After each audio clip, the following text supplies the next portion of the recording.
Alright, hello. So, 3.17 Path of Exile has been out for a bit over a week now, and I've been playing it a lot. I leveled an ore stacker as my first build of the league. Not a very standard choice among players, I'd imagine, because usually ore stackers are very currency dependent and expensive to build, so usually they are a late league choice. But I noticed that ore stackers were a thing that people were still using last league to great success. They seemed powerful, and I've always wanted to try one because it seemed right up my alley in terms of builds. This is the sort of stuff that I enjoy, just infinite scalability and intricate sort of gearing choices. So I think it's fun. And I always want to try it, so, why the hell not? I can torture myself to try and league start one. And I managed to do it. As you saw from the clip before this, we are currently farming level 30, wave 30 simulacrums quite successfully. It is clearing each simulacrum to 30 consistently. However, I am currently, I'd say on average, dying once or twice every simulacrum, so I think I just need to scale. Right now, I think my defenses are okay, I just need to scale a bit more damage, so I can shorten the waves and have less bullshit happen to me. But otherwise, I think it's going very well. I'm obviously very happy to be able to already farm wave 30 simulacrums this early in the league. So that's going quite well. I'm quite happy with it. As for let's just get some stuff out of the way first, okay? Before I go through how well I leveled. Yes, this is a mage blood. I have a mage blood, so I did not buy this. It would have been quite difficult. I'm not that good at making currency just yet. However, the first simulacrum I ran before I switched over to an ore stacker, I just had this drop. So I forget which wave it was, like 25 or something, maybe, I don't know. But yes, it just dropped for me. So yes, get your hate comments out of the way. I know it's another stupid mage blood build. Build sucks without mage blood. Blah blah blah. So many of those comments on my last videos. Yes, I know.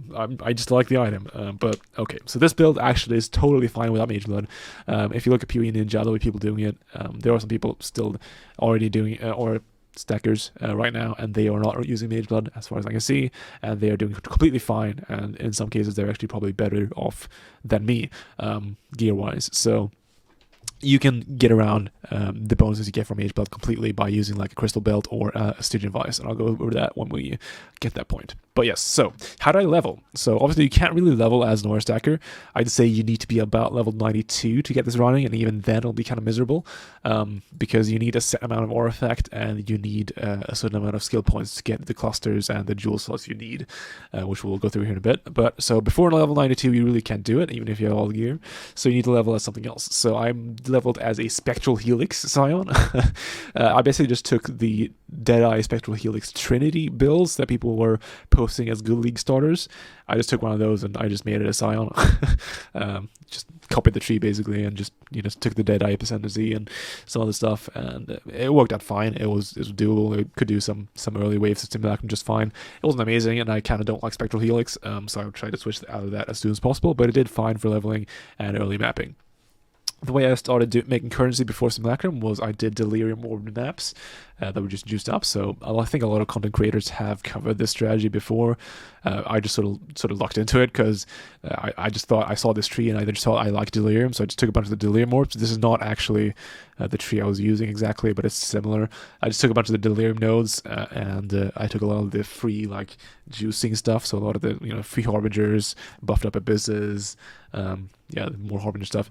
Took that stuff and just did a bunch of Delirium Orb maps, so like 40 to 60% Deliriumed, and just did a bunch of those, and that made quite a bit of currency early on. And then I swapped over to Simulacrums when I was able to do that. So that was the strategy. It worked out. Obviously, I've gotten quite a bit of currency so far, and I've thrown it all into this build, and I've had a lot of fun. Obviously, if I had to actually buy this mage blood, I would probably not have some of these pieces as good as they are. Not that they're super good, any of it. I'm actually very early on in the progression of this build. Pretty much every single piece can be upgraded. But yes. So let's go over the gear and what we're doing. So this is a Spark ore stacker. Most ore stackers run Spark these days. You can do some other stuff in Standard, but we are not in Standard. So, 6-link Spark, Pierce, Spell, Cold Pen, Inspiration, and the crit damage. Usually people actually replace this crit damage one with Arcane Surge, but since our Spark currently costs 0 mana, because I have the Mage Blood craft here and Inspiration, I can't trigger Arcane Surge with it. It costs too little mana. So I switched that out for crit damage, and it's very similar damage-wise. But yes, so we are running low life. Usually, actually, people run CI with Aura Stackers these days because it gives you just added layers of defense, and you can use a lot of powerful pieces because the rare chest can give you up to 30% Aura effect, which is really good. And as I mentioned before, we actually need to have specific amounts of Aura effect, so it helps a lot. But I just saw that Shads were really cheap, and Prism Guardians were really cheap too, like this +2. Prism Guardian was like 3x or something, so I just figured, why not? I like low life, and I like having more auras, so until I can afford having enough DPS to where the loss of these extra auras doesn't matter, I'll keep low lifing, and it's been fine. So those are those two pieces. We're running Nebulous and double Call of the Brotherhood, which is pretty standard. Call of the Brotherhood just lets you do a bunch of cold damage, and everything shocks and freezes and shit. It's very good. Nebulous obviously just good damage, and you want double damage implicits on this ideally, but I'm not made of currency just yet, so have not gotten there so far, but these are still pretty good. Amulet-wise, we're using All's Uprising for the free aura, which is good. The new neck, which gives a bunch of gem quality and gem level and reduced mana reservation efficiency, that can be pretty good. I'm not actually completely ran the numbers on that since POE doesn't really support it. I have to do all that manually, and I just haven't been bothered. But that could be good. I'm not sure if it balances out getting a free 50% aura, because that is a really nice boon of this neck, but it could be really good. It's certainly a powerful neck, and I think with a new neck you could do a bunch of alt quality auras, and getting those up to 50 quality I think is really strong. So I'm going to do some number crunching on that and see if it's actually worth it. Later on, I'll get back to you in another video. As for the helmet, the only real thing on this helmet's kind of a piece of crap, but it is a synthesized 15 aura effect helmet, which is the big deal. That's what you want here. The 10 mana reservation efficiency is obviously really nice. That just comes from Essence.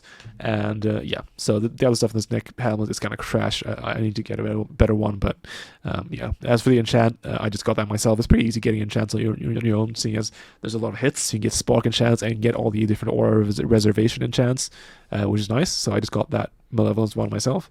Belt, Mage Blood, you don't need this, as I said earlier. We have some resist requirements because, as I mentioned a bit, we have a thing we need to counteract, a gem. So if you're not running this, you need like a Stygian Vice with a lot of resists on them, or like a Crystal Belt with a lot of resists on them.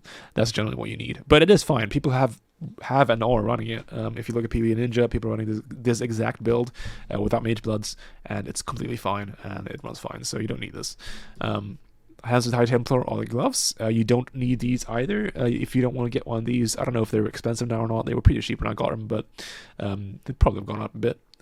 You can run Azneths. I forget the actual full name of it, but the Azneth gloves that gives you explosions. Those are really nice, especially for mapping. Super nice here. You can run those just fine.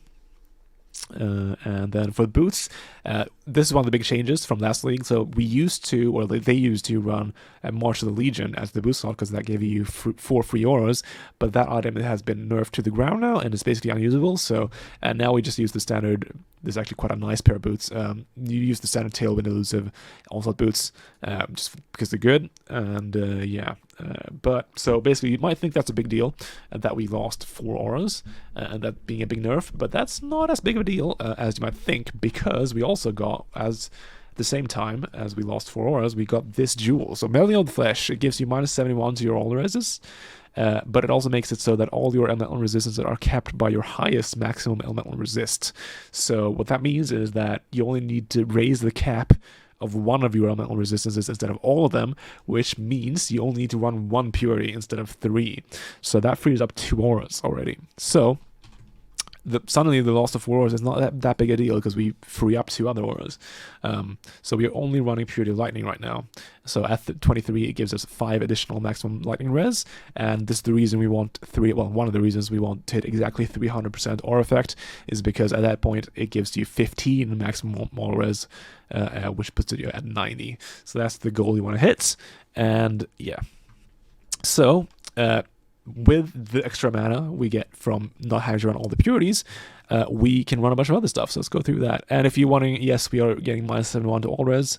with this, so you need to counteract that somehow. That's why you'd need, if you're not running Mage Blood, you need a bunch of resists on your belt, but you can get that with a Stygian Vice, with like tier 1 res rolls and like a really good Abyss Jewel, and that will, you know, do most of the work, and then you can put some more res on the Hellman boost slots. So it's certainly solvable, it's not a big deal, and you don't need like Tailwind and stuff. That's just comfort, so you can put resists there instead.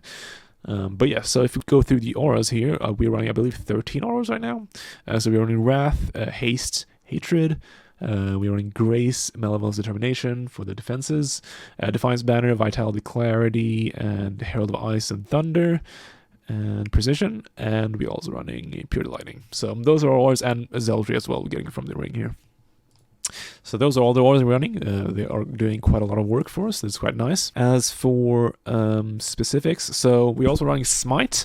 Smite, if you're not aware, gives you an aura buff that scales with your aura effect. So that's mainly why we're using it. It gives you added lightning damage, so it adds us a lot of damage because it gets tripled. So you can see the added lightning damage from the aura there at the bottom of the text. That gets tripled. So we have some interesting stuff going on. So you basically need one of your slots to give +2 to gem levels, because you need the Pure Lightning, because it only gets to 5 max res at level 23. So that's why these are currently in the glove slot, which these gloves give +2 to level of socket AoE gems, so that buffs these up to 23. If you have like Asenath gloves that don't have +2 on them, you'd basically just run an Empower instead in one of these slots, and that'll put this to 23, but you need it at 23. That's a big deal. Otherwise, usually people actually run Empower in this specific slot here, even if they have +2, because it just gives you a lot of damage, because Smite basically doubles our DPS pretty much, this buff. It's very strong. So having gem levels on it actually gives you a lot of damage. However, I decided to drop the Empower for a Molten Shell, because I value Molten Shell a lot. It gives you a lot of defense, especially since we have, 60k armor with the Determination and the Flask. So I think that's very worthwhile having. I just have it on left click, so I have it to level up. It's, yeah, I really like Molten Shell, so I chose to put that in there instead. But obviously you can use some power there if you want more damage. Otherwise, for Flasks, we are running Bolt of Faith. You don't need Bolt of Faith, it's just obviously extra damage.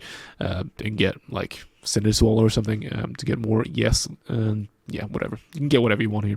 And then I'm running, the Mage Blood setup of the Topaz, Sapphire, Ruby, and Quicksilver. As for the suffixes, I'm running Curse, Immunity, Cast Speed for the damage, and some armor and some mana cost, because right now, I can't really cast my spells without the mana cost reduction, because I'm reserving all my mana.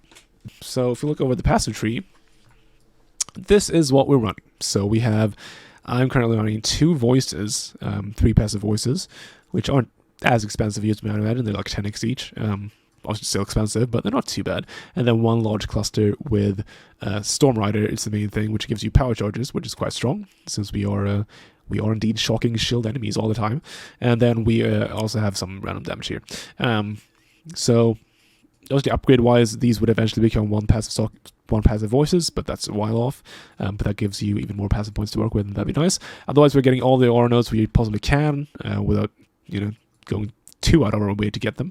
And for the masteries, it's just a reservation efficiency, aura effect, and some damage.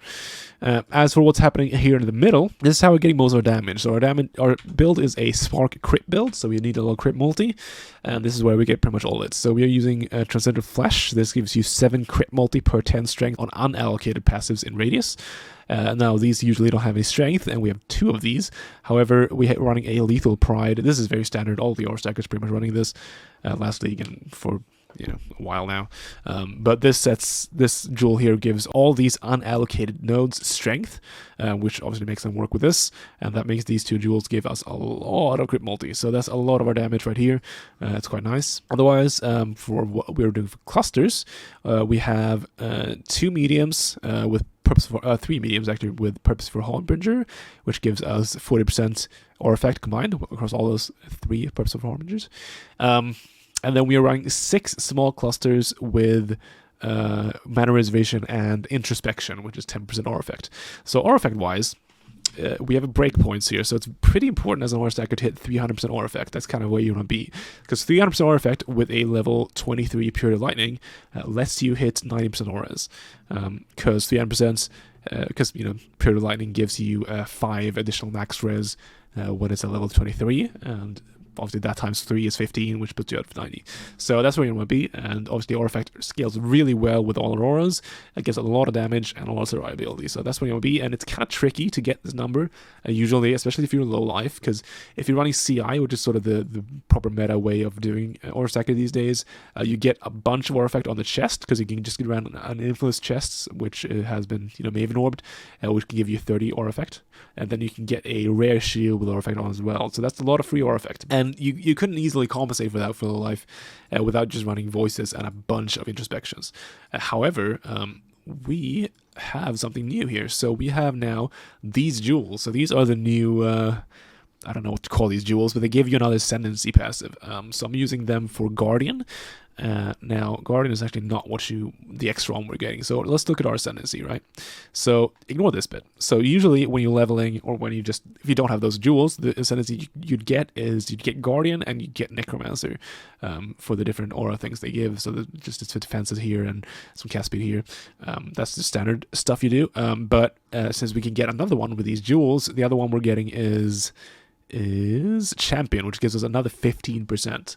So with this 15%, we can easily hit, easily, I guess, is it's a matter of perspective, but we can hit the 300% mark with this 15%, which is very nice. So that's the reason why I'm doing this. These gems, unfortunately, all three of these Ascendancies, Guardian, Necromancer, and Champion for Scion, all those jewels are quite expensive, so it's an investment, but I think it's worth it. It's good. If you don't want to do this, you can go, if you don't want to have 300, or if you just can't reach 300%, you can actually go you can go Elementalist and run that to buff your exposure, and you're getting exposure from the Awakened Cold Pen right here, and that's actually a lot of damage. It's comparable to this in damage. It's pretty much the same, but you're just getting less defense, because obviously the aura effect, when you hit the 300 breakpoint, you get a lot of defenses from all your different defensive auras.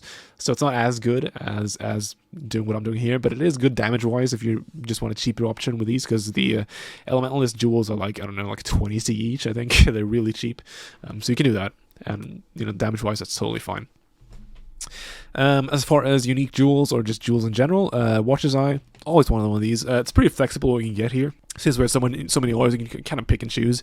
I'm just running like a really offensive one. It's quite good. Got it early on quite cheaply, but you can do kind of whatever you want. The Clarity Energy Shield one that I have there at the bottom, that's really good. ES on hits, Discipline, as always, is very strong. I kind of want that, actually. I might switch mine out when I can find a decent replacement, when I get enough capital. Sort of broke right now. But yeah, you can do kind of whatever. We have so many auras, you can just pick and choose. Even cheap ones are really good. There's a lot of good effects you can get. You don't need to go like, the Hatred, Wrath, damage ones that are really expensive. That's not necessary. You'll be fine on damage. And you don't have like crit breakpoints like Castle Crit or anything like that. Like, you're fine. You can just do whatever you want. But that's the one I ended up using. Otherwise, we're running Hazard Research.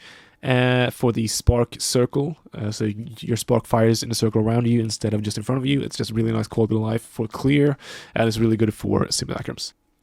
But yeah, that's for the passive tree and for the Ascendancies and whatnot. I think we covered that pretty well. Let's look at the POB real quickly, and then we'll finish off the video. So here's the POB. So you can see that our DPS currently is listed at 6.8 million. Now, this is not completely correct, because Spark, you need to do some math to figure out the proper DPS of Spark, and POE does not actually do that for you. I'll go through that here in a bit. As for the EHP, we actually have really good defenses right now. We're quite tanky, so that's quite nice. And obviously our resists. So our EHP is kind of be carried by Mage Blood, as it turns out. Huge surprise, I know. But we still would be very tanky even without it. Just maybe not as tanky as this, but you can see we have a lot of armor, a lot of evasion from both Grace and Determination. And then we have, the Flasks buffing those, and then we have resists, so that's good. Now, Spark DPS. So, this 6.8 million Spark DPS is... Imagine if you are in a boss arena, right, with no walls, and it just stretches out forever, and the boss is just straight ahead of you, and is only getting hit by the Spark Projectile once ever, and then the Spark Projectiles just go through them and just carry on forever. That's what this DPS is. However, the way Spark works is, obviously Spark bounces around and hits multiple enemies multiple times. That's sort of the power of the skill. So Spark's very dependent on the arena. If you are in a Simulacrum, for example, where arenas are very small and very tight, and it just basically max hits every mob the max amount of times, the way you get the true DPS out of it, or the maximum theoretical DPS rather out of it, is you go to your calcs and you look at the skill duration. So the way Spark works is every cast of Spark can only hit an enemy once every 0.66 seconds. And every Spark projectile also has a lifetime of, I believe, at the base, it has 2 seconds duration. So that means that skill effect duration is actually a very strong stat for Spark, because that makes every Spark projectile last longer, and which lets it hit more enemies more times. So that's why we're running as an aura Malevolence. You may have noticed I've said I ran Malevolence right here, even though if you toggle it, you can see that our DPS doesn't actually change that much from just the pure aura. However, it just doesn't show in the tooltip. What this does is Malevolence gives you 20% increased skill effect duration at 20, or 21 rather, and that obviously gets multiplied by our aura effectiveness. So this actually gives us 60% because we have 300% aura effect. So that makes the skill effect duration go from, if we toggle this, I believe without it, it's at around 2, and with it, it's around 3. So if you want to get the actual true theoretical top DPS of Spark, what you do is you take the skill effect duration, so 3.234, you divide that by 0.66, and in this case, I believe that makes 4.9, and then you just take the DPS number you got here and multiply it by what we got there. So 6.8 million times 4.9 is about 33 million, and that's the top DPS we have right now. So theoretically, in the ideal circumstances, we do 33 million DPS. Obviously, the way Spark works is it's very variable. You don't always get that, but that is where we top out right now. So somewhere between this 7 million and 33 million is where we are at. I think for this early in the league, I think that's really strong. I'm really happy with this build. I'm surprised I managed to make enough currency to get it this far, honestly, but it's been good. Alright, so I believe that's everything I wanted to cover the build. That's where we are at right now. We have plenty of room for improvement. Obviously, I put a fair bit of currency into this build already. Well, all of my currency into this build already. But as with Castle Crate last league, this is a build that has a lot of scaling potential, which is, that's what I like. So we are nowhere near even the middle of the potential of this build. This is very low level still, but I've been having fun with it. We are farming simulacrums for currency, and we are having a good time. Yeah, so it's good. It's fun. I will continue making videos on the build as I update it and come up with new things. I've been swapping a lot of stuff around, especially the flasks and stuff. I've been doing a lot of weird stuff with it, and the auras. Like I was running pure development for a bit for the element immunity. It's just, yeah, I've been doing a lot of different stuff. So if I figure something out or get some upgrades, I'll do some more videos and updates on it. And yeah, that was pretty much it. So that's it for this video. I'll see you in the next one, and hopefully we can keep this train going. POE has been pretty fun. So yeah, see you then.